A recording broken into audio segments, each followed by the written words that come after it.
All right, welcome to the Town of Orangetown Town Board meeting for August 6th, 2019. We already took attendance at our Police Commission meeting at 7, and therefore I will recognize Esther Bailey to lead us in the Pledge of Allegiance. I pledge allegiance to the flag of the United States of America and to the republic for which it stands, one nation, under God, indivisible, with liberty and justice for all. Thank you very much. If you're looking at your agenda, you'll see a Police Commission item that was voted on, and I want to congratulate Donald Gable III for his appointment to Police Officer Probationary Permanent. He's a former New York City police officer. We're happy to have him aboard. Few announcements. Moving on then to a presentation for a solar bid, and then we workshop the items, and then we have public comment, and then we vote on anything we choose to vote on. All right, so first, announcements. We just discovered, or we were just told at our last meeting, this is not written down, on Sunday, September 22nd, will be the Orangetown Police Department's annual open house, which will take place here at Town Hall from 11 a.m. to 2 p.m. We also have our ongoing farmers market every Sunday, 10 a.m. to 3 p.m., North William Street between Washington and Central. That's going on through late November. There's public hearings coming up. Some of them include a public hearing on September 3rd regarding a proposed zone change or requested zone change for Ryerson Estates, which is on Route 303 in the Blauvelt area. Then we have another one on September 3rd, which will be the budget presentations for the libraries and special districts. That includes the fire department that we have to fund directly, Blauvelt. We have the paramedics. We have ambulance corps. We have our various ambulance corps. We have several libraries.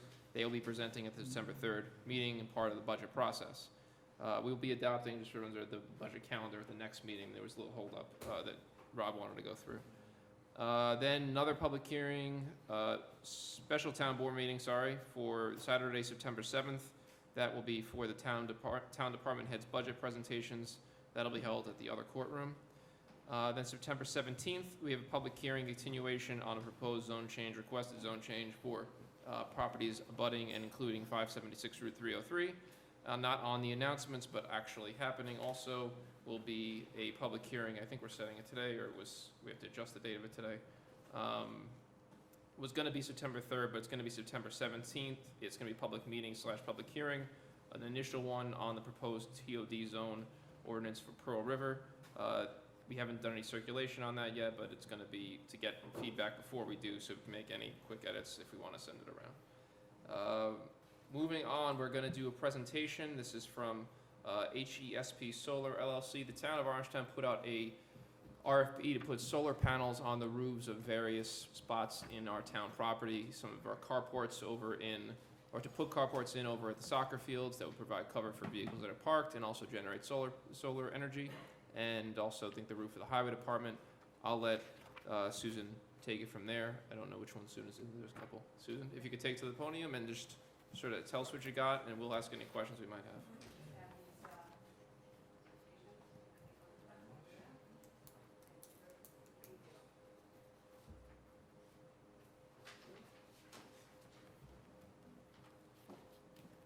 Okay, so firstly, I'd like to thank you for putting out the RFP for a solar proposal, and thank you for the opportunity to present it here tonight. We were excited to see the RFP out. We are a local company. We're located in Suffern, New York, and now that community solar is an opportunity in New York, so it's nice to see that there are townships and municipalities taking advantage of the community solar available. So I'll just tell you a little bit about who we are. We are a fully integrated solar development company. We're located in Suffern, New York. We have developed over 200 projects. We have 80 megawatts of completed projects. We have 20 megawatts of solar projects currently under construction. And we have more than 30 satisfied municipal clients. The offer that we have made is a lease payment where we would actually be leasing the property from the township. We would be leasing two separate sites. We would be leasing the roof of the highway department, where we would intend to install 247.5 kilowatts of power, and the parking lot at the township fields, where we would intend to install parking canopies that would be installed over the parking spots in the parking lot at the soccer fields. We would be making an annual lease payment to the township. We would plan to be leasing 2.72 acres and paying $45.01 per kilowatt of solar installed. We would escalate the lease payment by 1%. The total proposed lease payments over 25 years is $1.267 million and $11, sorry. $1,267,011.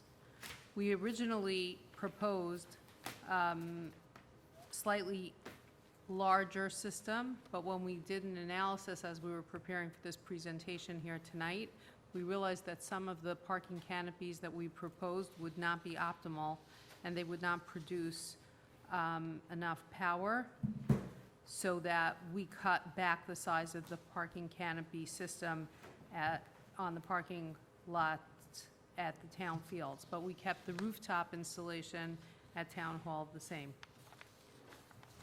You can see here, we've got proposals of how it will look. I'm not sure, I'm happy to pass them around. I didn't bring enough copies. The highway department, it's a rooftop system that would look something like this. At the town fields, we would have parking canopies that would be installed over the spots. I'm happy to pass them around if you'd like to see them.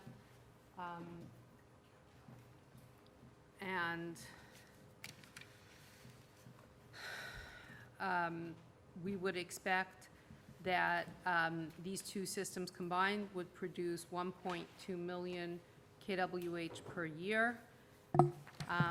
And then we have a slide that talks about the recent projects that we've installed. One for the South Brunswick Board of Education, which was 4.8 megawatts.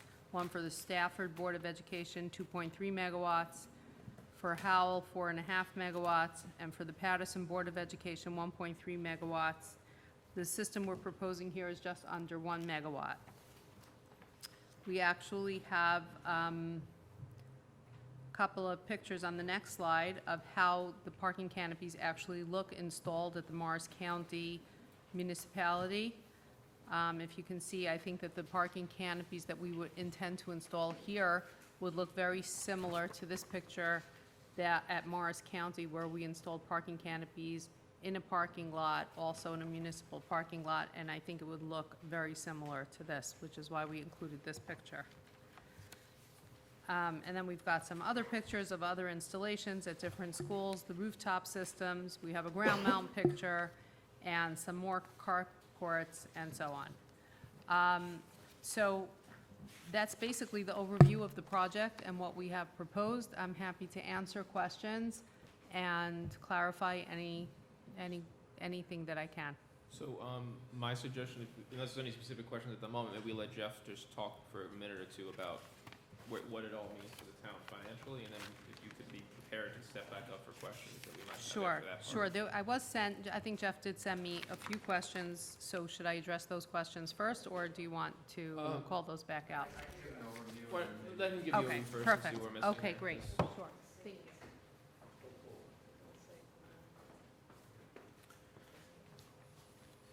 you. Okay, as Chris did say, we did put this out to a formal RFP. We did get 2 responses to this, and this one was the most attractive in basically everyone's view. We had Eamon Riley, Mike Weber, Jane, Eric, everyone meet together and analyze both of the proposals. The main reason that we like this proposal better than the other proposal was it's a lease payment, so the town is getting paid no matter what. It limits our risk.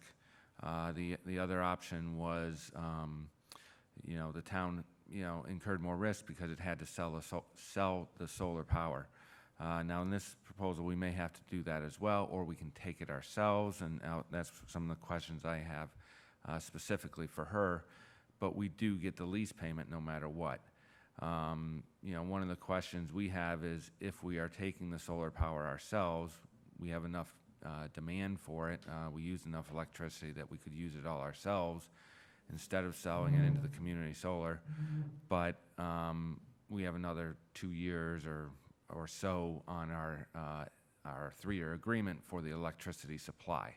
And so that was one of the questions I have in terms of timing on this. But certainly this was the most financially attractive and also the lowest risk. The other one, this one we're getting $45,000 a year guaranteed with a 1% increment. The other one was $38,000, but we didn't break even until year 23 on the other one, whereas in this one, we're making money right from day one. And so that was it's more money overall, and it's a lot less risk. So that's why we like this one the best. And the proposal is, again, the highway department, so no one's going to see it on the roof there. And for solar carports at the OMM fields, which will provide shade for the occupants who park there. So net, it seems like a very good proposal to me. And I'll even leave it to any questions you have, and if you can answer the specific questions that I brought up to you, I think that would help. Yeah, if you could address his question first, unless you have something first. Well, yeah, I have actually one for Jeff and then a few for her. So the other proposal was for us to buy the system? Did that include incentives from NYSERDA and everything? They both include incentives for whatever's available from NYSERDA. There's 2 separate grants that are applicable, and both of them included that. In order to avoid a cash outlay, you basically defer the savings. And by deferring the savings, you put more risk on the savings. So there's less cash flows up front. There's no cash flow up front, really. Well, We don't with the wanna put money lease, into it no, with I the lease, understand yeah. it, but that's why I'm asking with the purchase, normally it's not a 23-year payback on, we do a lot of solar jobs, it's like a 5-year to 8-year payback. That's what mine are 5 years back, and it's paid off. Well, and it was 23 years till we got as much money as we get in the course of the lease, not 20 years to pay back even. So What I'm it's, saying is that, I'm sorry. yeah, so, What I'm saying is that with mine, I put up money up front. right. And the savings I had over the first 5 years would absorb the money put up in the next 15 years. Right. Right. So the difference was that in the proposal that the other one put forth, this one is a straight lease. They pay us a rent essentially and put the Right, and house simple. they sell the Cash flow, electricity they back sell it to or we buy it, Orangetown. whatever. And the other one, we were not putting up money up front. It was being financed in. We hit break even on that finance debt closer than 23 years, but we made the same amount of money we would already. We don't make the money back. Like the amount of profit we make on the lease, it would take until we get to that far out. So you're dealing with projections on how much the electricity costs are and whether the equipment holds up and all this stuff, as opposed to this where we front load the cash and we know we're getting it right away. So, That's the big Well, difference. we have no cash front loaded on this. This is. Right, they this is pay not, for we it. don't put any There's no- cash, we're getting cash Yes. immediately as opposed to deferring our payments further out. Yeah. And getting bigger payments later, we're getting a Right. medium-sized payment. the Now, whole time. we don't own the system in this case. They own the system. They have to put up a bond to decommission it at the end of 25 years, or we can purchase it from them at fair market value at year 25. it's useless. Now, the way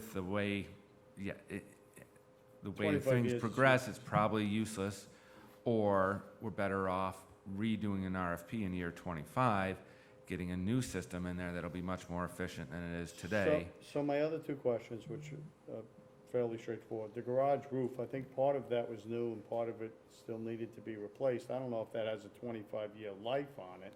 So if we go and put all solar panels all over the whole roof, what happens if we gotta replace the roof? Who's responsible for taking them off? Her proposal is on the new roof side. It doesn't include the old roof. She can answer this better than I can, but there's standard fabricated ballasted systems that are used with very limited penetrations, but there is going to have to be some sort of legal agreement, but between the 2 of us of who's responsible for leaks and et cetera, because we do have a 25-year warranty on the roof that we just put on there, so. So the timing also matches up, where it's a brand-new roof, brand-new system, same expected lifespan, more or less. So that all makes sense. We wouldn't want to put solar on a new roof that we're going to have to change in 5 years. So, And then the parking area, if I'm correct, that OMM is all dirt. Not that section. I think it They is. paved a portion of it. it's Is it both. paved? It's- They paved So if they're on the cutting right- up the to right-hand run the side. wiring in between, they're gonna be responsible for patching, putting everything back, I'm assuming on the town property the way it was, right? I would leave that to her, but that presumably is part of the construction cost. They have to return it to as-is condition, but obviously, yeah, they'd have to cut up the pavement. Now, my understanding is some of that pavement is in need of replacing already. is, yeah. So that's also a reason, I mean, OMM brought this idea to us initially because they wanted to get the pavement redone. So, yeah, so the kinda wet timing pavement, makes the pavement. sense that all of these, capital features are aligning at the same time. Okay. Anything else for Jeff before we go back? Well, either one, the electricity created from solar panels. I thought it was mentioned that we're gonna get some of that energy, or we're not getting any of it, where's that energy going? Well, this is what, is gonna have to be determined. Either HESP Solar is gonna sell it, to community solar, or we could take it and use it ourselves as an offset to, what we get from O&R. So there's different options there, and that may be, now if it's still cheaper for us to do it with our own, with what I bid out, then we'll keep doing that, and then they can sell it on the open market for community solar. But that is my understanding, their responsibility, not ours. What's the cost of either one? What's the cost of us taking the electricity, and obviously there's gotta be a different cost if they're gonna take it, right? She's gonna have to Why don't we, determine what that is. you want to step back up? Because we're starting to get questions that I think are past the level of, they were questions Jeff had, actually, so it would. Thank you.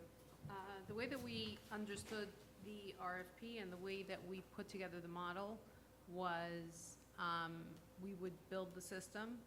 The system would go through the NYSERDA program for community solar, and we would then sell the power to local subscribers if they're interested, and then continue out from Orangeburg to, local. In other words, we first offer the power locally, and then we just keep expanding until we sell all the power that will be produced. The way that community solar works is that any subscriber, anybody that subscribes to the program, earns a credit on their O&R bill. And in order to be a subscriber, they would have to pay a fee to earn that credit. And there would be an actual difference which would be of value to them. So for example, if the credit on their bill would be 10 cents and we would sell it to them for 8 cents, they would net a 2-cent credit for every kilowatt hour on their bill. So if they're currently paying O&R 9 cents or 10 cents, and they would save 2 cents, they would be saving 20% on their O&R bill. That's the mechanism that is offered by O&R and by New York State. So that's Question. the way that we would have to do it. So There is an option, though. Do we have to buy it if we choose not to? It could be just sold out where you don't need us to buy Right, it. the way that we designed the model was that Yeah, that's what I thought. I just wanted Orangetown to was confirm not that. obligated to buy the power. Just want to confirm, okay. Now, there are a few smart things to do here. There is an option for Orangetown to actually be a subscriber to community solar, in which case they can buy up to 40% of the power, produce up to 40% of those credits, and aside from earning the lease payment, they can also earn that savings on their O&R bill. In other words, if you buy if you become a 40% subscriber, so if we're producing 1.2 megawatt hours per year, and you buy 40%, so you're going to buy 480,000 kilowatt hours a year of credits. And if you can save 20%, 10 to 20%, however we model out that number, you'll have a savings on your O&R bill every single month, and you'll also get the lease payment. So we have to basically figure out what we pay right now, compare with what we would get with you, with including the credit. So we and did see what a the deal very is. preliminary analysis. I think somebody sent us 2 months of bills. Oh, you took a look, okay. And we took a look at them, and we think that the town is paying anywhere between 9.5 and 11.5 cents now. Okay. So if you save, if you can save 2 cents, it's significant. It's a Would you think you would be able to save 2 I cents? think it would be somewhere like that, something like that, in Okay. that range. I mean, we'd have to actually figure it out and so on. Now, there's another option as well. The system that's being installed in the parking lot, in the Town Fields parking lot, has to be a community solar project because there's no load there. The soccer fields don't have any, they're not using any power. But the system that's being installed on the roof of The highway department? the highway department, the highway department actually is using power. So So we can instead of purchase that more. part of the system going to community solar, that part of the system could actually directly feed the highway department and knock out their O&R bill altogether. So you could have a behind-the-meter system there where you would pay a direct payment, which would be, a pretty significant savings on your bill and contract it out for the full 25 years. So you'd have contracted savings there. It's probably about 15% of the total proposed system size that you could use behind the meter, but you could use that system behind the meter, and that would be a smart thing to do as well. So So just there are a lot of options here to for sum up, savings. it's, you pay us a lease payment, starting, all construction costs you guys handle, correct? And you'd return the payment to, if you have to dig up payment to run wires and stuff, you would repave and everything, or bring it back? Sure, construction, we would completely. And then take over. we have the option of, once we do the analysis on what it would save us, buying back electricity as well, and then saving that on our, versus our O&R bill, essentially. So we don't have to do that, we can if we want to, if the money makes sense. But either way, Right. we get the lease payment. Right, that decision needs to be made earlier on, because the way that all the applications are filed Right. are gonna be determined by what your options are. In other words, you can't apply for community solar and then have a behind-the-meter system. So we'd have to iron out all, what worked best for you, and then, but there are definitely options that make sense. So then basically, gentlemen, it's, do we want Jeff and Rob and Teresa and everyone to move this forward to try to draft something, and then, because we haven't even a vote on right now, we're sort of just allowing them to proceed with this to draft something, see if we like it when it's drafted, or do we want to say, hold up? A lot of it's gonna come down to the numbers. Right. Because, $45,000 today, even with a bump up of 1%, that's gonna be maybe 59,000 in 25 years, but the time value of money tells me that's only worth like 27,000, so is it worth us to get involved with this? If it's, the numbers aren't like so fantastic. I wanna know the numbers, Jeff. We gotta run the numbers before we decide it. We wanna put solar panels on the highway department, put them over at the ball fields, Because when I originally sat down with OMM and World Class, because they're the ones that proposed this, their numbers were a lot higher. They anticipated, and I guess the problem is, part of that lot is not optimum for solar panels. Right. Tom, when we sat with OMM and the other group, that was the other group that put in their offer. Yep. And it was not. It wasn't what they indicated. Yeah, it would okay, be. well, I Yeah. remember, Yeah, it sounded a lot better in that There meeting we was- had, yeah. It's like, this is A and this is B. A was a lot different. I think that's why Jeff's, and Eamon and Well, Jane I said agree let's with go Tom. the It numbers. is all about the numbers, but a little piece of the pie is better than no pie at all. So I would like them to go forward and to play drafting out of the something numbers. and so run that the we can- numbers and- Right. Well, I'm just wondering what the. All right, so let's, Yeah, just, sure.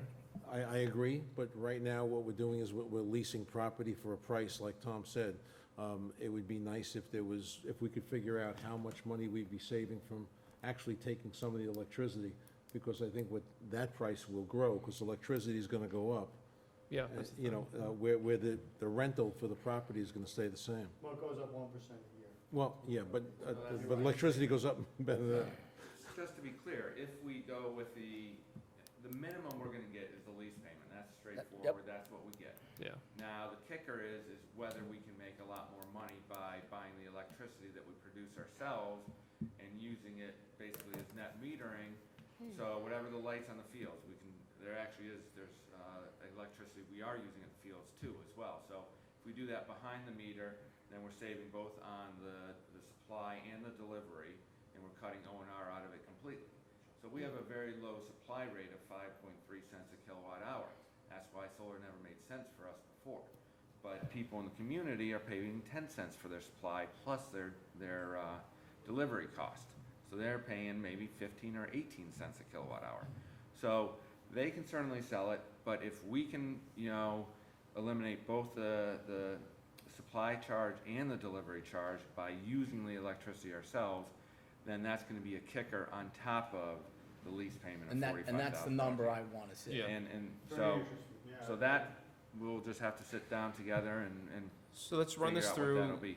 get with town attorney and talk with the company and figure out the numbers and figure out the details, because the devils will be in them of the agreement and everything. And then the next time we have it here, we should have a draft proposal along with the numbers that we will be saving, everything locked in, so we can determine whether we wanna vote to approve it or not. All right, sounds good. Great, thank you for your time, I appreciate Okay, it, thank you for your offer. wonderful, thank you so much. Have a good night, everybody. You too. All right. Next up, we're gonna be workshopping everything on the agenda. We'll talk through a little bit here. So first agenda item after public comment would be to amend the resolution where we set the public hearing date for the transit-oriented development ordinance. It was for the 3rd of September, but there is another 2 hearings that day, and also it's the first one right after Labor Day, so this is bumping it back to the 17th. Then the next one, along with this, what's it called? This TOD ordinance, we are required to do the SECRA process, which is got a cost to it. What this resolution would do essentially is it allows us to pay a portion of that starting now to get a head start on it, and then we can stop at the day of the hearing if we choose to not to continue, or we can continue and pay the rest of it to finish the SECRA process. Otherwise, we're gonna lose, if we decide to go forward, we will have lost a month and a half worth of time, essentially, of SECRA. SECRA takes a while. These are bigger ones. So we had already authorized an additional $5,000 for random things. I don't think that's been spent, so just that, it really just a total of 30. And then we would authorize to spend up to $19,420 of that, which we talked to Mazer, and that's the amount of work they would be able to get done in those 6 weeks, 5 weeks or so, before the hearing, so we can move forward then. Does anyone have any, okay with doing that and getting a head start on the environmental reviews before the hearing? I just don't think it's gonna be, this is a huge undertaking. I don't think it's gonna be one hearing or No, two no, hearings. but absolutely I not. don't know, losing 6 weeks when you're radically altering the downtown of Pearl River doesn't seem like, I don't think we really need to jumpstart. This is something that I think you're gonna have a lot of different opinions and a lot of pushback and a lot of compromise, so I don't think we really need to do it. I don't think 6 weeks is gonna matter in the whole scheme of things. The reasoning behind this is that at a certain point you have to circulate this stuff, and what will likely end up happening is we will have gotten feedback initially. The first meeting is going to be an initial feedback period. Then we're going to want to circulate and get the feedback from the boards, from the adjacent agencies, environmental review, all that stuff. And there may be a point where we're hanging up and waiting on just paperwork. So it's not about speeding up the actual hearing process. We want that to be thorough. We just don't want the hearing process. I personally don't think that we would want the hearing process to be delayed because we're waiting on just a consultant to finish something. So if we can, my thought process is we get them moving, start them working. They've already been hired. They've already been doing this already for us. And then we can just continue whatever pace we want for the hearings after that. If anyone else have any thoughts on it? Jerry? Is it, we're okay with doing it, or? Okay. All right, so the next thing to workshop, we have an opening on the planning board. We have 2 applicants. You each have their resumes. We're still, I don't think we've settled on anyone. We have just briefly reviewed the resumes. There might be a third. I know that we're expecting to have more, so I have it on here for us to talk about, and also to say, anyone who's watching, if you're interested in serving on the planning board, please submit your resume, supervisor@orangetown.com, or if you know someone who is. The term for this one will go through December 31st, 2024, so it's a large chunk of the term remaining. So give it some thought, any names you might have. Then the intermunicipal agreement for the High Tor Animal Shelter. You saw my letter and we discussed it the last, I think it was a meeting or two ago, about the upcoming issues they may run into. This would allow us to finish through the year, and in the interim, the town attorney is going to be exploring other options for us and also our animal control for what might happen next year if their problems don't get fixed. But we do need to have this in place for now. Then an MOU with the Sharks Aquatic Club for use of our time at the South Orangetown Middle School pool, $18,871 payment to us. Then a housekeeping one just to accept the Tappan Fire District map as updated officially. Then a couple in a row of holding harmless for stuff located inside of rights of ways, retaining wall for one, and I think a fence pole for another driveway gate. They got permission from the highway department, and this is approving the agreement. That's the last one. Oh, the next one is the highway preservation program. This pops up periodically. It's the next chunk of it. We'll be approving $900,000. Declaring 3 things surplus, if anyone's interested in a message board or 2 dump trucks.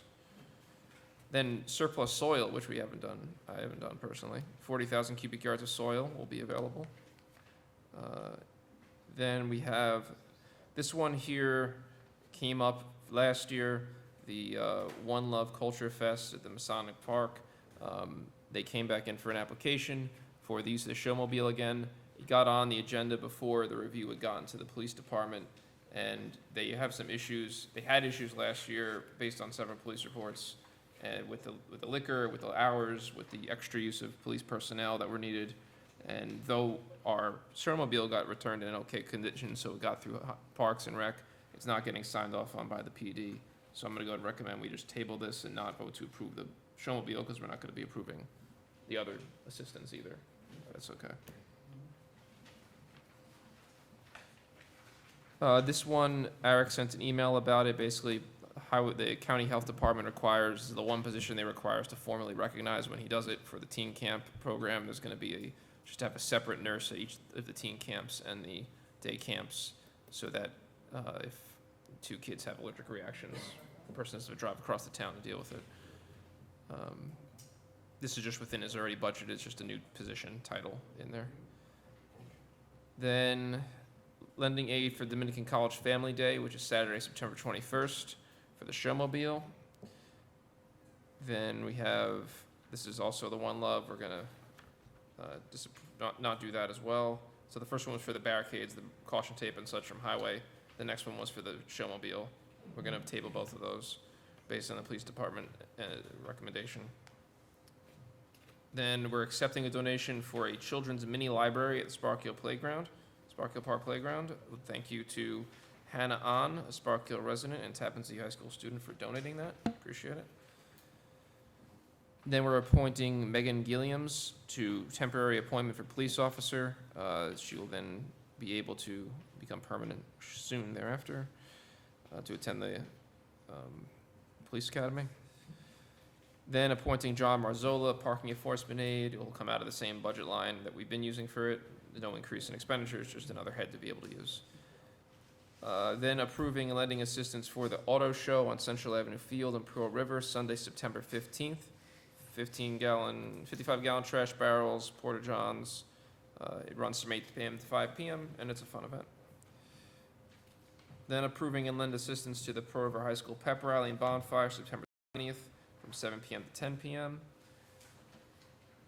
Then setting public hearing for September 17th to approve a proposal at 38 Haran Place, Tappan. This is a property that has gotten to the point where, like the other one that we did a while ago, except this is maintenance as opposed to hoarding, they've gotten through the court process, they've not done anything to fix it, and they are now at the point where there's nothing left for us to do but to clean it up for the neighbors and then bill it to their taxes. It's been basically abandoned property. Well, speaking of that, the one on Leonard P is a disaster again. Yeah. Can you look into that, Jim? So we have to set a public hearing on that in order to formally do it. So the next available meeting, does it have to be on the 17th or could it be on the 3rd? How far out does it have to be? 30 days? Oh, it's gotta be 30 days? Okay. So the 17th of September will be when we have the public hearing scheduled for. We can put that at 8:15 PM. And then the other one is a special town board meeting. Is everyone okay with the 27th at 11 AM for that meeting to discuss the building department? It'll be executive session in its entirety. What day is it? Tuesday, the 27th, 11 AM. Okay, this is gonna be a personnel-related meeting, so it's gonna be executive session, but we have to set the date. Then we had this is one we talked about previously. We can, I don't know if you guys have talked to Eamon about it or not, or to Rob, so if you wanna hold off on it, we can talk after the fact, okay? You did, okay. Then, this is a modification to the retirement incentive. When we took it from Clarkstown, there was sort of an arbitrary date that said you couldn't retire until a certain date, even if you hit your numbers. There is one particular employee who's having a health issue. There's no reason why she should be forced, I think, to stay through November when there's no reason. She's already hit her numbers for retirement. And so this would just apply to anyone. If they've taken the incentive, which we have 6, they could retire tomorrow or November 30th or whatever. They have to just be retired by the 31st of the year. So this modifies that resolution. Then approval for the base proportion law. Brian, are you here? Can you talk to the base proportion situation a little bit? Yeah, if you could step up and talk us through where we are on our numbers, and then what you think we should do, what we think we should do. We'll talk about that. Well, that's a good question, but this year, I mean, the base proportions, if you're familiar with it, we do this every year. It determines what part of the budget is going to be paid by the homes versus the commercial properties, the 2 classes of properties. And that's done through figuring out value of each class. The state issues these equalization ratios, something that we meet with the state on. We challenge it if we don't feel if it's proper, and we try to get that to our advantage as much as possible. And if you remember a couple of years ago, we did that regarding the Nanuet and Nyack school district, a split school district, because that comes into play as well. I'm happy to say this year, I think we have a slight advantage from last year, so it's not really going to change. There's not going to be any drastic shift for school, for Nyack or Nanuet. In fact, I think I was looking at some of the numbers that they gave us. Homestead in Clarkstown is going to go up 1.75%, and a home in Orangetown is going to go up 1.29%. So we're slightly ahead as compared to last year. It shifts back and forth each year, as you know. So anyway, these base proportions are primarily for the school districts. They're already aware of these numbers, and they're basing their budget on it. It's sort of a formality for us to pass that. The important numbers for us is the town-wide line and the town outside line in the budget. So there's 2 sets of proportions. And on this memo I gave everybody, I'm comparing it to last year. This is straight calculation. The homestead last year for the town was slightly over 68% of the budget that the homes would pay. Now this year, without doing anything, it goes down to just under 67%, so we're going down. Now the reason for that is, as you add value to either one of the classes, it has a tendency to increase the tax base, and they will pay more of the budget. This year we happen to add a lot of value in commercial, and so they're paying more as compared to last year. So the town outside numbers are here as well. So the bottom line is, for homes, as compared to last year, the base proportion percent of the budget they're going to pay is going down 2%. And for the town that's the town-wide line. For the town outside line, it's going to go up just less than 0.5%. That's how the numbers are calculated. All right, it's just, as I said, it's based on equalization, it's based on value. So they're there. The town has an option, as a couple of years ago, and Chris knows this too, they passed a law, if you want to opt into it each year, to limit any change in base proportions from one year to the next, no more than 1%. Now, we won't have that problem with the town outside because it's going down. But we do have a problem with the town-wide line in that although the homestead is going down, when one class goes down, the other class goes up. So the commercial class, if you don't do anything, will go up slightly over 4%. If we invoke this law, a 1% limit, it'll still go up in the end, but it'll be about 3.6%. In fact, the memo I gave you, Chris, I think I put the wrong number in without the limit. It's really 4.2%. Okay, yeah, that's- So it's 4.2 versus 3.6 for the commercials. Now, you don't have to do that if you don't want to. If you do that limit, then it will reduce, instead of the homes going down 2%, they'll go down about 1.7%. They'll still go down. So that's the decision you have to make. and that's what this resolution would do? Yeah, Would this implement resolution, you know, you can, the wording would have to be changed slightly to invoke the Assembly bill. Right now, this is, so basically, for anyone who's forgotten in the audience or whatever, but last year, we got the bill passed through the Assembly, we lobbied for it, we got it, and the Senate, signed by the governor, allowed us to put that band of limitations on the base proportion shift. We invoked it last year to prevent an excessive shift to the residents. In previous years, it had happened because there was no authority. We got that bill reauthorized and signed, so we do have the authority to do so. The question just becomes, do we want to do so to protect it going the other way in this case? You probably remember better than I do, but how many years has it been shifting onto the residents? A while now, right? It's normally shifts every year because as, Yeah. you know, as the previous 10 or 15 years of the market, that is what's been going up Growing, yeah, compared to the commercial. Now, all of a sudden, the town is getting right. commercial properties. So now we have commercial going up in town, Yeah. which is a good thing.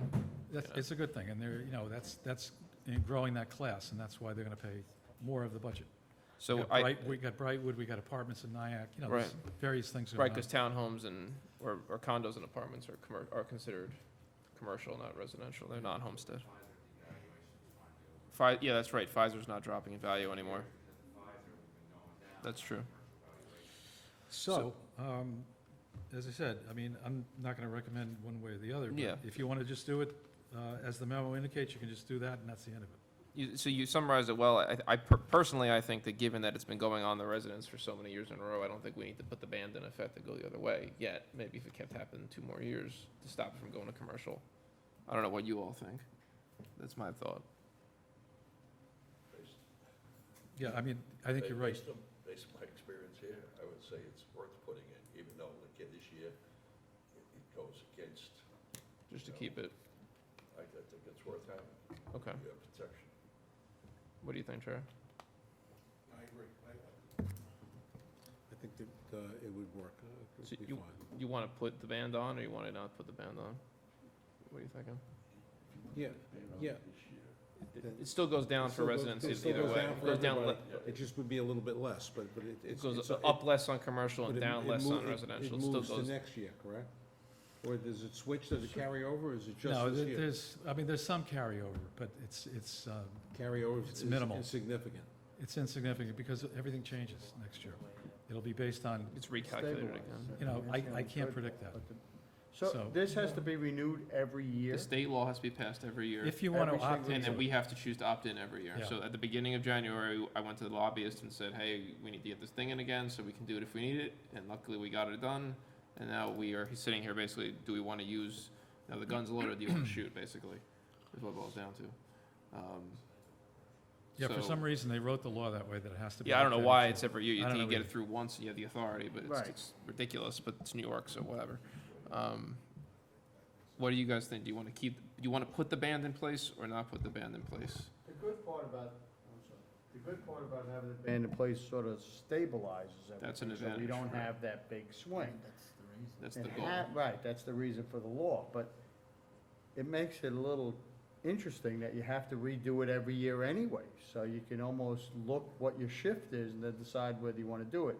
Is that really fair to everybody in the town, commercial and residential evenly? Well, I think- don't know. I think Chris had a good explanation. For years, the residences have been subsidizing these increases, or they've been they've been affected by Bearing the brunt. the market increase for many, many years. Now, this is really the first year or two where we see increase in commercial. Right, but So- commercial incorporates a lot of things. It's not just the Chase data centers, it's the four-family homes and the Multifamily small and small businesses. businesses, Anything above two-family is commercial. So it really No, depends, so- what's our goal? Is our It goal, affects- Four family, Well, anything above four-family, well, 4 or above. above is commercial, so that affects people's rent too, Yeah. it all goes back to the consumer. so do we, I mean, it's a matter of philosophy and what we're trying to do. Are we trying to make sure this is gonna get done again in January of next year, and then we're gonna keep this band in place and just try to be as stable as possible? Or are we trying to account for past shifts? I thought we were trying to stabilize it so Okay. people wouldn't be affected one way or the other. I mean, like Paul said, it affects the rental units, it Sure. affects more And, than and just- by the way, this doesn't, it only affects one of the lines, not the 10 outside, so, Right, because the other one is, the town The other outside one, is already within they're that both band, going. so it's useless too. yeah, there's no problem there. All right, So, based on the feedback, I think we'll Stable. invoke it then. So Okay. that, we'll need to adjust this resolution's wording in order to vote on it to invoke the ban, right? yeah, well, you might be able to put it in the same resolution, but what I'll do is, I have to give you a new sheet that indicates what that number is on these calculating sheets, so we can, the clerk has to stamp them and everything. We have Do to you send it to need, stamp. so maybe, what I'll do is, we'll leave it a little blank in here for when we vote on it. We need to vote on it tonight, or does it have to be voted on by I the think next you should meeting? vote on it tonight, because the school districts. The school district preparing their Yeah, stuff, we right? want to do the bills, and, they have to have it finalized too. Okay, All right. So, I'll talk out the wording as we're voting on it then to indicate that okay, the number will be, as to be set by the assessor's calculation or something. okay, very good. Okay, All right, thanks. thank you, Brian. Okay. Don't ever say that you guys can't convince me of anything. All right, next we have accept, receive, file documents in the clerk's office, pay vouchers, and then adjournment. That will be the complete meeting, and we're gonna go back to, Motion for public comment. we have a motion to open public comment from Councilman Divney. Is there a second? Councilman Batari, all in favor? All right, so those of you who are new to this hoedown, there's some rules when it comes to public comment. First of all, it's 3 minutes. For any topic you'd like, when you first step up, please introduce yourself by name and where you live, not your address, just your sort of hamlet. At 3 minutes, the bell will chime. Please finish up your sentence you're in the middle of. Don't add too many commas or semicolons, or it doesn't count. And you don't have to cut off abruptly in the middle of a word, though. I know there is an item that's been going around. I just want to address it in advance, so maybe we could avoid unnecessary repetition of it. There's some sort of rumor going around on social media about HNA Palisades supposedly being potentially looked at for sale to a guy out of Brooklyn who's kind of I don't want to characterize him as some slumlord, but I will say that others have categorized him as a slumlord. I have spoken to HNA in the last couple of days. As I spoke to them the last time that this source reported that they were under contract to sale when they weren't, and they deny being for sale. We have no way of knowing whether they're lying, except there's been no sale recorded, and there's no documents we've seen anything. I did also tell HNA that they should not expect anything in terms of residential or any sort of crazy zone changes, and that if they have a buyer, it would make sense to loop us in earlier so we know what their use is and we can see any problems before they get too far down the rabbit hole and have a contract get voided. So that was all said to them in email and again in a phone conversation a couple days ago. There's nothing in the article sort of like stating specifics except that this guy is supposedly interested in it. He had bought a different property from them recently, upstate a bit. So if there's anyone here to talk about that, happy to answer any additional questions you might have on it, but there really isn't much more that we have on the topic. So I will then go down to the people who signed in, and then anyone who didn't sign in will be welcome to speak. So first we have Aide Baitler of Spark Hill.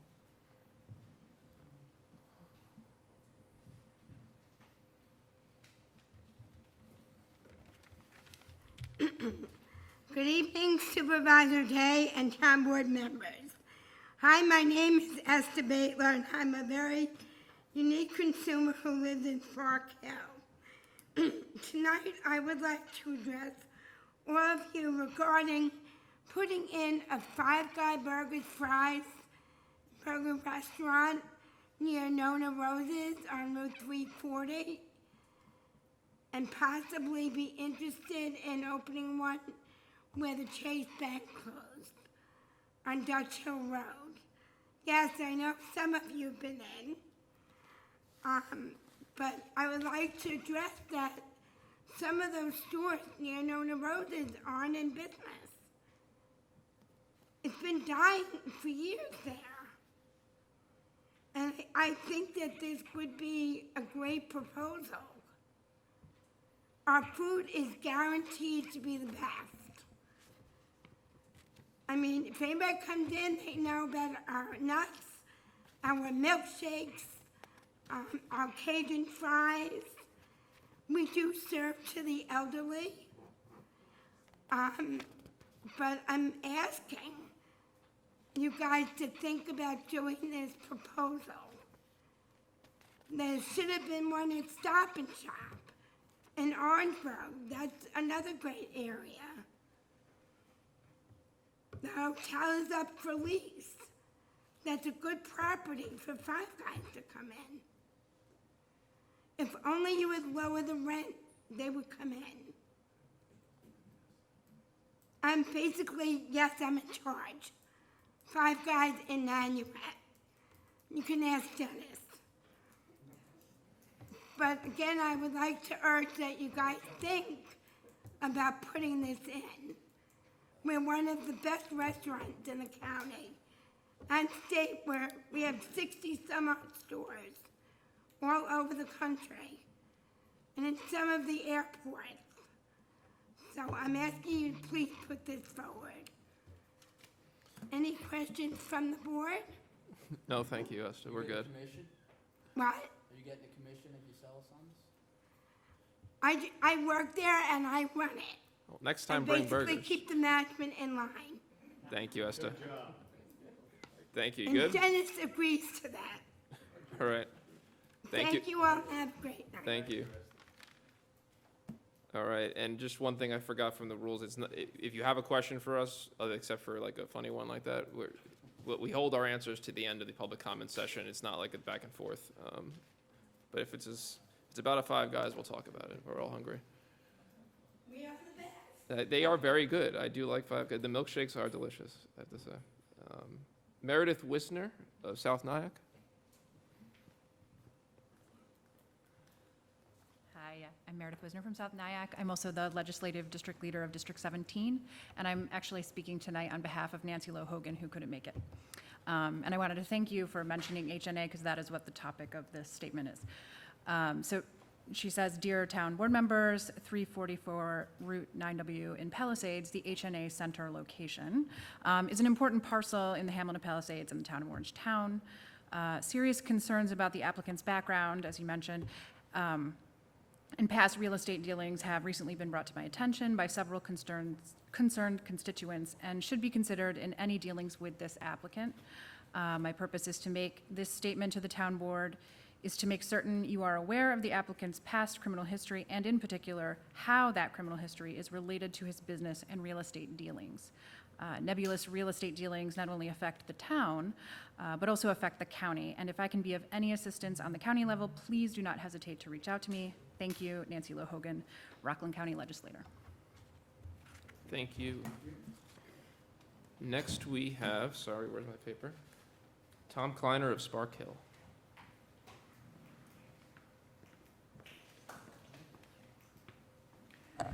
Supervisor, members of the board, Tom Kleiner, Spark Hill, former town supervisor, candidate for that position as well. First, I want to thank Supervisor Day for clarifying some of the issues that have been raised with regard to the property that was just spoken about, the Palisades Conference Center. When I was on the board, and Dennis was on the board, Jerry was in the police department, and others of you, I'm sure, are aware, this Palisades Conference Center was really a focal point of the community. We had two U.S. governors' education conferences. We're all 50 governors, 2 presidential visits. It is really one of the most important properties in the town of Orangetown, and I think in our comprehensive plan, it was listed as one of those properties that was susceptible to change, along with Kaufman Campgrounds and portions of Rockland Psychiatric Center. So we've always recognized it, of course, as a very important part of the town, 106 acres.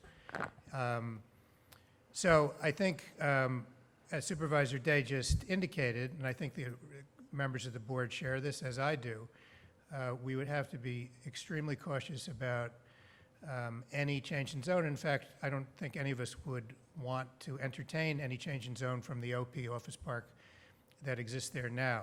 The highest and best use is what's there, the conference center.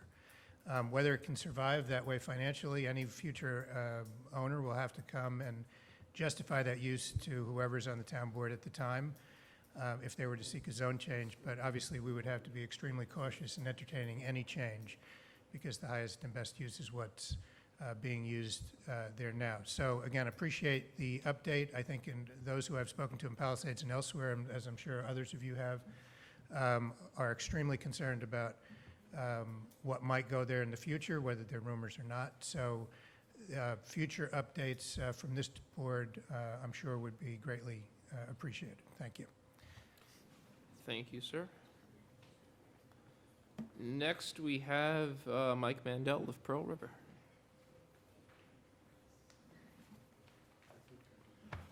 Michael Mandel, Pearl River, for the record. Regarding items 3 and 4 in the regarding proposed transit-oriented development in Pearl River, the Environmental Conservation Law states that SEQRA requires the sponsoring or approving governmental body to identify and mitigate the significant environmental impacts of the activity is proposing or permitting. Before a hearing in SEQRA, you should have a defined zoning map for the plan of proposed activity. The current proposed map that was presented by Mazer shows the Central Avenue field broken up into 4 zones: CS, Community Shopping District, TOD MUR1, Mixed Use Residential, TOD OR1 and OR2, Office Residential. Is the plan to develop is this plan going to develop the field or not? It should be removed from the map so a proper discussion can be held. If it is included in the plan that it's going to be changed for zoning and not maintained as the field in the center of town, the residents of Pearl River should be notified that the field could be destroyed and replaced. If so, it will affect the community involvement at the public hearings. If the town is hiring Mazer to commence the SEQRA, the proposal should be clear to prevent any confusion as far as that goes.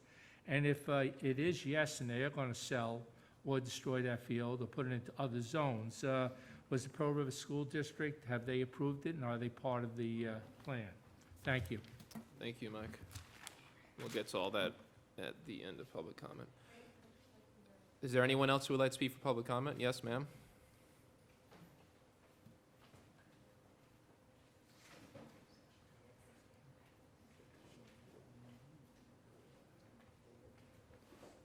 Would you please state your name for the record? Good evening. My name is Tina Traster, and I'm the editor of the Rockland County Business Journal. I live in Valley Cottage. We are the publication that has published the stories about HNA. HNA is for sale.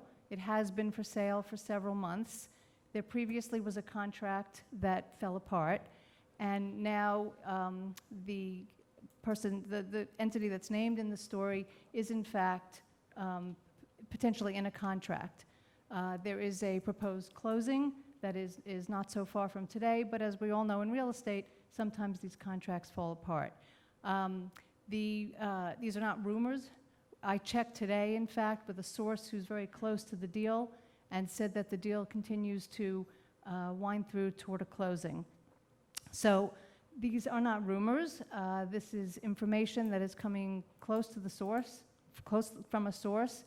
And, you know, the Granite, the other property that they sold, that was not listed on the open market either. These are off-market sales. HNA is it's a Chinese company, it's a secretive company, and they are not necessarily forward about their intentions, but I can assure this room and this board that these are not rumors, and whether or not this contract comes to fruition remains to be seen, but the conference center is for sale. Thank you. I have a question. I asked you this in January.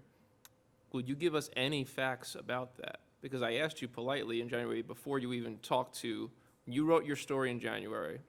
I'm going to go out of order here, and no one's going to call me out because I'm a supervisor, so I can do it. When you wrote your story in January, when you were already written it and you had called me for a quote, and you wouldn't hold off on your story being printed for 45 minutes for me to check with H&A to see what they thought, and you hadn't reached out to them, and I got their response in writing saying they weren't for sale and there was no contract, and they turned out not to be sold, and then you had already printed the story when you said you were going to wait to see what they would say. I was literally in the car on the way from having talked to you.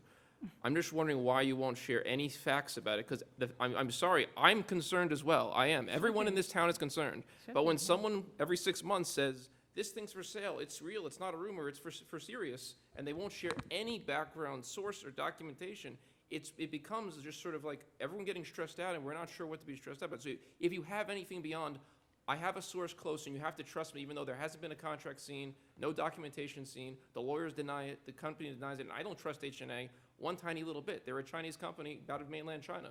I'm an American first, but what do you have that you're willing to share beyond, you gotta trust me, person from Valley Cottage who writes an article sometimes? Okay, first of all, I'm not a person from Valley Cottage who writes an article. I am the editor and publisher of a publication. Yes, you have a website, I understand. So the question is, What is that? why should we trust your sole sourced reporting with no verified sources? Give us a reason to trust you beyond just, I said so. We want to. I just want to know what it is. Well, I can tell you that I've been a journalist for 30-something years, that I've written for the New York Times, the New York Post, the Journal News, hundreds of publications. I've had a book published. My credibility is solid as a journalist, and what journalists sometimes have to do is they have to protect their sources. Real estate, can I finish? Yeah. Real estate is a very sensitive business. The reason that this is such a sensitive deal is that it's an off-the-market deal, which is why rightly you've said you haven't seen it listed anywhere. It is not atypical for a property owner to sell a property that's off-market. The Chinese, God knows, are extremely secretive. We know that. But I can only assure you that I'm so close to the source on this. And believe me, I wouldn't risk my own reputation as a journalist in this very small community where everybody knows everybody else if I was not well sourced on this. But you did, because here's the thing. No, you I never didn't. printed in your follow-up article, you say this group is interested in it. You don't say in the article there's a contract. You don't say that they're weeks from closing. You say this person is interested in this property. Right. Sources say they're interested. That's not what you said at this podium. You changed the story from the story to the podium. And secondly, No, well, hang on a second. secondly, in the follow-up story, you didn't acknowledge what happened in the previous one. You just simply wrote a new one and didn't acknowledge why they didn't go to closing before, what happened, and you refused to acknowledge it when I called you afterwards in that time. Those were not, I've dealt with journalists before, believe it or not. Generally speaking, when they say they're waiting for a quote, they wait more than 20 minutes.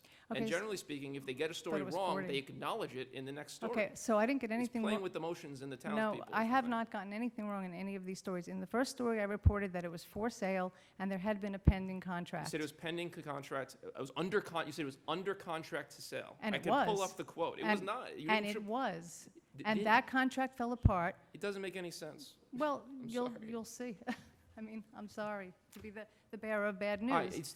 I would just like if someone's going to do things that make everyone worried in the town of Orangetown, something we can't even do anything about to begin with because we are not empowered to stop a private party sale. That's They would be true. responsible enough to try to include a little more detail, acknowledge flaws in previous reporting, and try to not to gin up people to get scared. Because when people get scared, there's nothing that helps them. That doesn't help. So right now, all you've done is say rumors without giving enough facts to make it the level that it would be in a publication like the New York Times or publication like even the Okay, Journal News. so which I have my again, issues this with. is not a rumor. Okay, these are reported facts based on the skill of a 30-year journalist. Okay, this isn't a website, as you called it. It is a journal.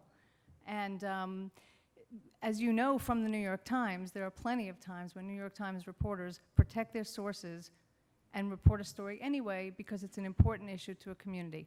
I think that any pending sale of H&A, as Tom Kleiner mentioned, this is a signature property in the town. The town only recently changed its zoning, And I think that the priority clearly amongst the town members and probably the council is to adhere to the zoning. From what I have heard also is that they don't intend to change the use for now if this contract goes through. But I can tell you, I can assure you that I would not risk my own reputation. It wouldn't be worth it to me. I haven't done any kind of journalism on my journal that is titillating and done for the point of just upsetting people. I don't see what the point of that would be. But I do know that this property is for sale. And if you look at HNA and the pattern of what's going on, they need to divest themselves of real estate in the U.S. They had the two properties outside of New York City, this one and the one up in Kerhonkson. They were selling the two properties together, and this company, Vasco, bought the one upstate. And what the story says is that they are basically looking to buy this one here. Thank you. Thank you for You're your welcome. time. The story, and this isn't to continue the conversation, to be clear, your time's up. The story, to be clear, says that there's interest, and you never acknowledge what happened in the past story, in your story. And all I'm going to ask, and you don't have to respond to this, is that if you're going to... I can't. You're not going to. If you're going to, is that when you report on issues in Orangetown, if you're going to be so deliberate in making it sound like, oh my God, and that's how it's posted on social media by you, at least acknowledge what happened in the last story, that it existed in the next story. Be responsible in your reporting. It's not even mentioned in your story that the other one fell through. It's just like it never even happened. And that's not how a story is normally written if you're not trying to scare people. Sorry. I'm happy to. Anyone else for public comment? Yes, Mr. Lawler. If you state your name for the record. Yes, Michael Lawler, resident of Pearl River. I'm glad to see that our former supervisor and former town councilwoman are concerned about zoning and code enforcement in the town of Orangetown, considering that they failed to address many of these issues that this current board has dealt with during the past year and a half. In addition, since Ms. Hogan is so concerned about properties, I would appreciate if she could come to the next town board meeting and advise us on the sale of the Sane building and what she is doing to ensure that that property is sold, since she is concerned about properties and how it impacts the county and the towns. So if you could relay that to her, that would be great. Thank you. Someone else with their hand up. Yes, ma'am. I'm sorry, I can't tell if I recognize you with the lights in my house.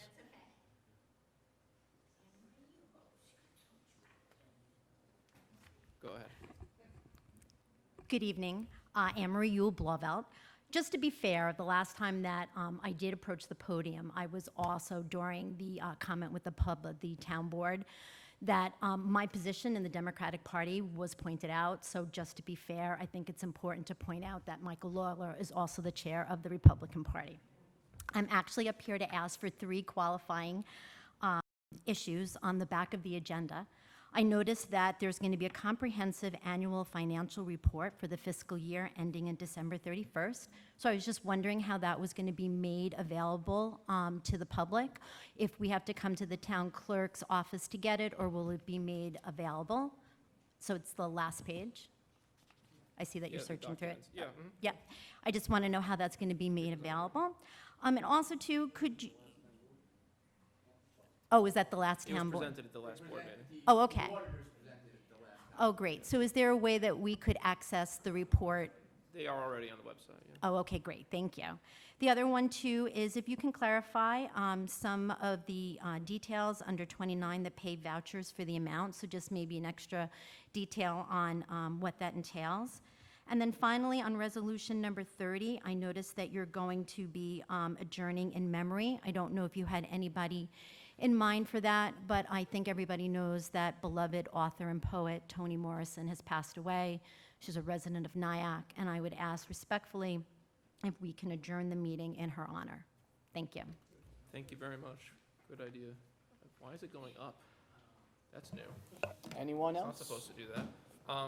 Oh, Eileen? Eileen, you had your hand up, right? Yep. Let me see if it does it again. Nope. Okay. There you go. Whenever you're ready, Ellen. Good evening, members of the town board. You've often heard me refer to Governor Cuomo as "it's good to be king." He continuously pushes New York government as he sees it. The July 23rd issue of the New York Post published an article called "Passing Wind." For those who have not seen it, here is a portion of it. Give me a second. Okay. The Empire State will force, they want to build the wind turbines off the coast of Long Island, about 200 of them, supposedly to reduce the cost of energy. The article is lengthy, but I'm just going to read some portions of it. Translation: the Empire State will force contractors to hire union construction workers. I'm not against unions, I'm a union family, who make up a shrinking minority of the state's construction workforce to comply with union contracts. This will significantly and needlessly increase costs. It also undermines the governor's claim that the environment and climate change are the most critically important policy priorities we face. This is the important part.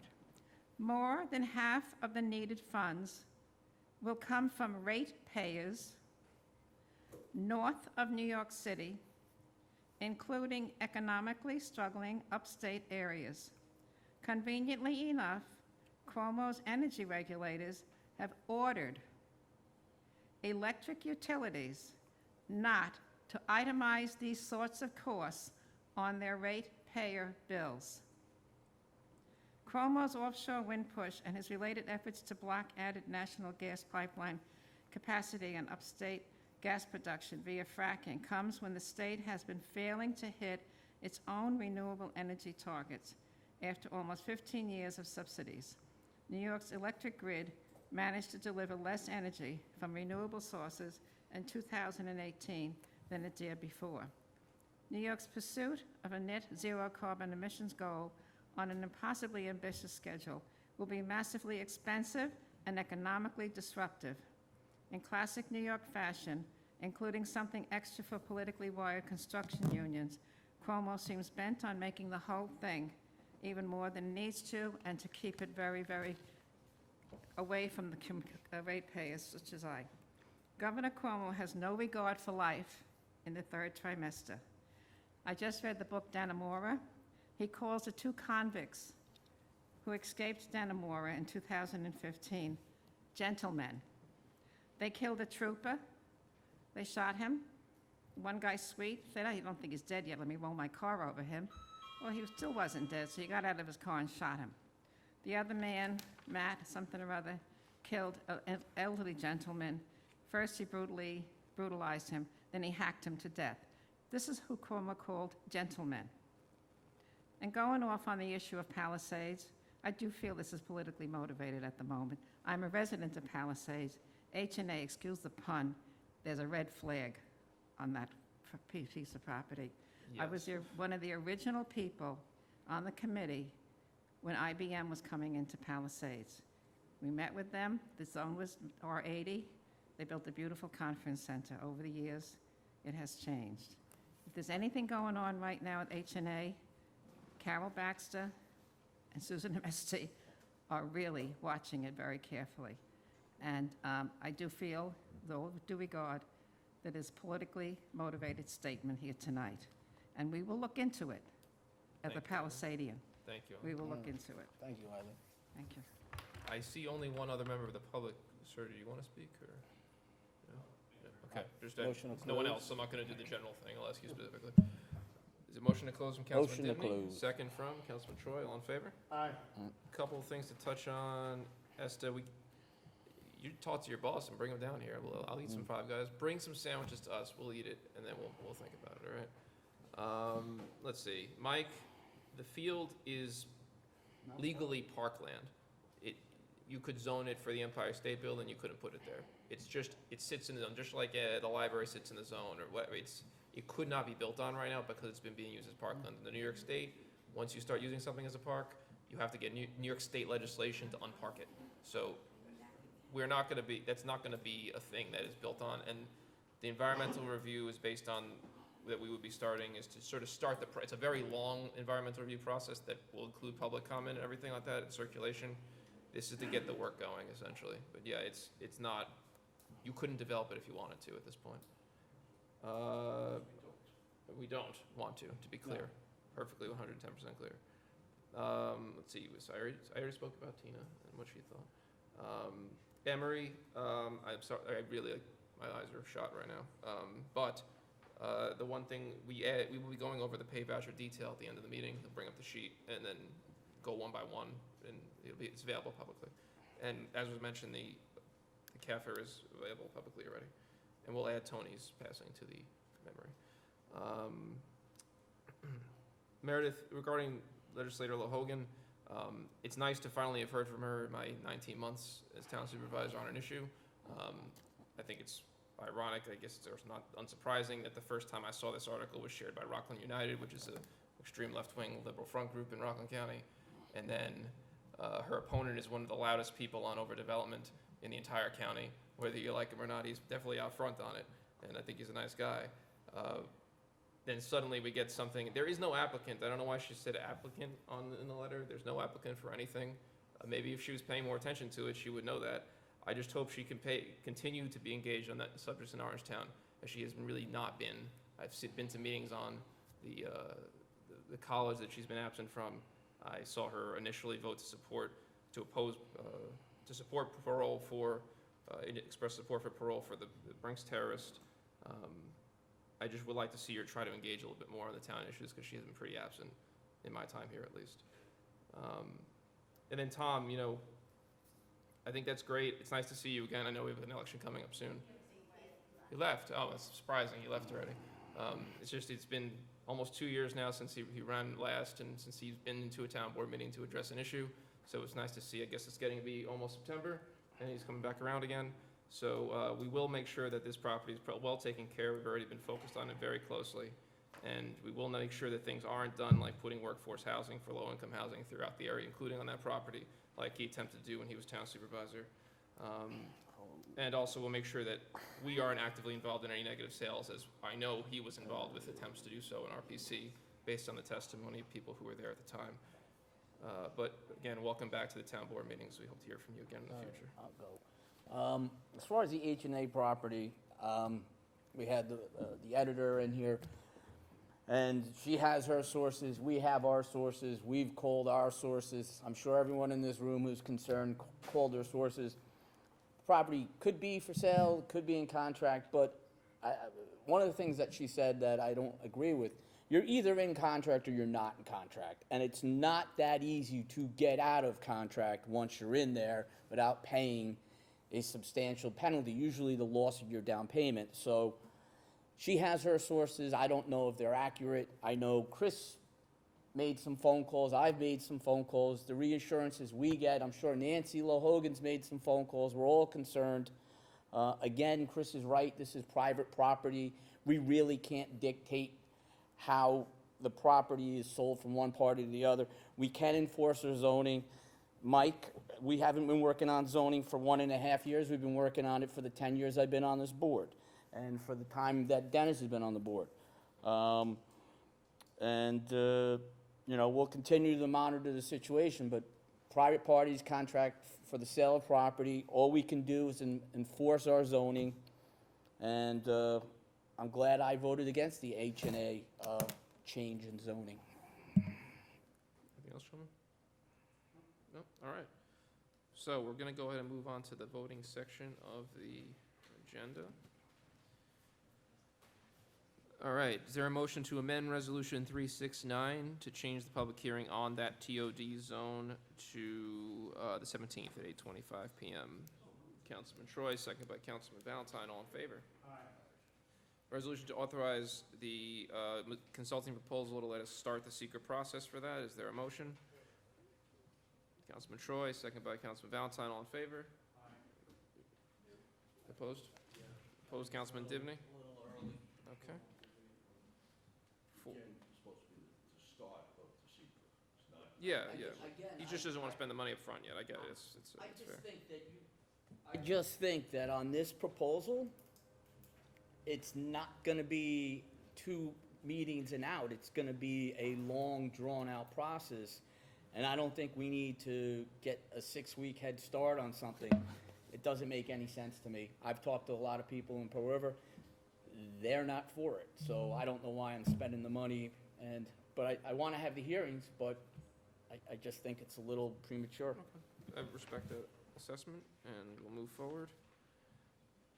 We are not voting on the planning board member because we don't have a name yet. Again, names, look for people who are interested in serving. Do you have a motion to approve the intermunicipal agreement for the High Tour Animal Shelter? Councilman Divney, second by Councilman Batari, all in favor?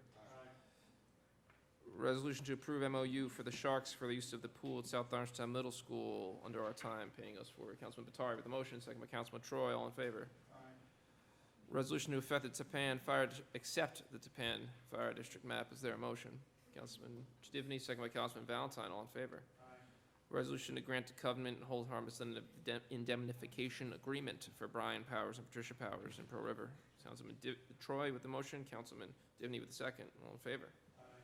Same sort of thing, but for Cheer Hall LLC and Washington Spring Road and Palisades. Is there a motion? Councilman Divney, second by Councilman Batari, all in favor? Resolution to approve the segment of our pavement preservation program spending. Is there a motion? Councilman Troy, Councilman Divney, the second. Sorry, I got Troy already. All in favor? Resolution to approve surplus equipment as listed. Is there a motion? Councilman Divney, second by Councilman Batari. All in favor? Resolution to approve surplus soil. Is there a motion? Councilman Divney, Councilman Batari. All in favor? How much is the soil, Jim? What are you charging? It really depends on the market. It's a good answer. Okay. I'll take 38,000 square feet. I can use some fill. Who can use some fill? Clean fill's tough. Clean? Of course it's clean. Why would it be dirty, Tom? It's terribly contaminated. Just asking, man. Why ever should you ask such a question, Councilman Divney? Resolution to create a first aid attendant for the Parks and Recreation. Is there a motion? Moved. Councilman Troy, second by Councilman Divney. All in favor? Aye. Resolution to approve Dominican College assistance for their Family Day. Moved. Councilman Divney, second by Councilman Valentine. All in favor? Aye. Excuse me. Skipping this next one, moving on to number 18. Accepting the donation of a mini library at Spark Hill Playground by Hannah On of Spark Hill, high school student of TZ. Councilman Batari with the motion, second by Councilman Valentine. All in favor? Aye. Resolution to appoint Megan Gilliams, temporary police officer for training purposes. Is there a motion? Moved. Councilman Divney, second by Councilman Batari. All in favor? Aye. Resolution to appoint John Marzola as parking enforcement aide part-time. Motion by Councilman Valentine, second by Councilman Troy. All in favor? Aye. Resolution to approve assistance for the auto show in Central Haven Field, Pearl River, Sunday, September 15th. Is there a motion? Councilman Troy, second by Councilman Batari. All in favor? Aye. Resolution to lend assistance for the Pearl River High School pep rally and bonfire, September 20th. Motion by Councilman Divney, second by Councilman Valentine. All in favor? Aye. Resolution to set a date for the public hearing for September 17, 2019 at 8:15 p.m. Sounds good. to approve a cleanup of Horan Place in Tappan. Is there a motion? Councilman Troy, second by Councilman Batari. All in favor? Aye. Resolution to set the date for the special town board meeting for personnel and building department. Is there a motion for that one? August 27th, 11 a.m. Councilman Valentine, second by Councilman Divney. All in favor? Aye. We're skipping this next one, number 25. We'll be talking executive session after that. Eamon, if you could hang out. Then resolution to amend the employee retirement incentive program as passed. Is there a motion? Councilman Troy, second by Councilman Batari. All in favor? Aye. All right, this one I'm gonna read out the adjustment, and if we are all okay with it here. It's gonna read, resolve that the town of Orangetown hereby invokes the authority granted to us via New York State law to limit the base proportion shift within the town, and that then upon the recommendation of the assessor, the town board hereby adopts a certificate of current homestead base proportions and adjusted base proportions, then adding, and I'm speaking slowly so when the minutes are taken via YouTube afterwards, it can be recorded, base proportions as to be calculated by the assessor accounting for said invocation of base proportion shift limits. Then the rest continues. So basically, it's saying we're going to invoke, and that it'll be calculated by the assessor after the fact. Yeah, invokes the authority granted to limit base proportion shifts to not more than 1%. Yeah, but we're just defining what law we're referencing, so. I'll make that motion and also say that Brian Kenny through the years has been really terrific in terms of explaining something that's really not that intuitively easy to understand is the base shift proportions, dealing with homestead versus non-homestead or commercial. And that in the state, there are very few homestead, non-homestead municipalities. You know, so it is something that it's very important that people understand it. Brian Kenny's been very good at that. Very good. It is complicated. Then you add the equalization rate, it makes it even worse.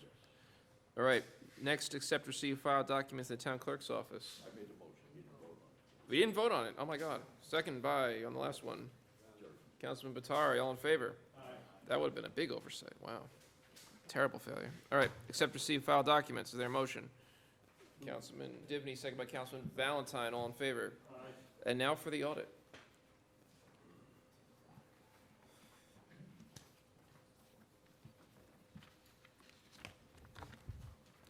Tonight's audit consists of 2 warrants for $1.5 million. The first warrant had 55 vouchers for $952,000. Items of interest, number 1, candle, $17,000 for the second half 2019 payment. Number 2, chair workers' comp, $19,000 for second quarter. Number 3, CSEA employee benefit fund, $28,000 for CSEA dental. Number 4, Department of Civil Service, $757,000 for healthcare. Number 5, Sig Sauer, $28,000 for police duty weapon purchases. And the second warrant had 176 vouchers for $611,000. Items of interest, number 7, American Field Services, $14,000 for fencing at Spark Hill Park. Number 8 and 9, applied golf contracts. Number 12, Fan Shui, $36,000 for residual chlorine reduction project. Number 14, Miracle Recreation. Fan Shui? I don't know. Can you try that again? Oh, no, let's go back that up a little bit. Can we try that again, Jeff? I thought you said feng shui. I believe it's fan shui. I'm not very well versed on the English language, but it sounds better. Number 14, Miracle Recreation Equipment, $87,000 for Parks Playground equipment. Number 18, the comptroller, $41,000 for justice court fees. And number 19, Telcon, $27,000 for highway materials. He's got the giggles now. Any questions on the audit? I want to point out you're printing double-sided now, which is good. I like that. It's very green. Motion on the audit. Do I have a motion on the audit? A motion from Councilman Divney, second by Councilman Batari. Has his hand up first. All in favor? Aye. Okay, so final option here. I'm gonna go ahead and move us. We're gonna adjourn in memory of several people, but first we'll add Toni Morrison, who recently passed, a resident of Orangetown. Also want to adjourn in memory of the victims of the shootings in El Paso and Dayton. Hopefully we can sort of get a handle on what's going on in this country and deal with it as one coherent unit instead of not a coherent unit on big issues where people are dying. So we want to, in memory of them. Is there anyone else who's passed recently that you folks know of that you would like to have added? Yes, Chief. Yes. So we're also going to add Officers Kennedy and Reedy, who passed away 40 years ago. 46 years ago, sorry, I misheard you. On August 2nd, so that's since the last meeting and the anniversary passed. Anyone else? Okay, so I'm going to move that we enter executive session and then immediately to discuss matters of personnel, and I don't think contracts, I think just personnel. So matters of personnel, and then immediately thereafter adjourn in memory of the victims of the El Paso and Dayton shootings, in memory of Toni Morrison, and in memory of Officers Kennedy and Reedy. Is there a second? Councilman Divney, second by Councilman. That was the second. All in favor? Thank you very much.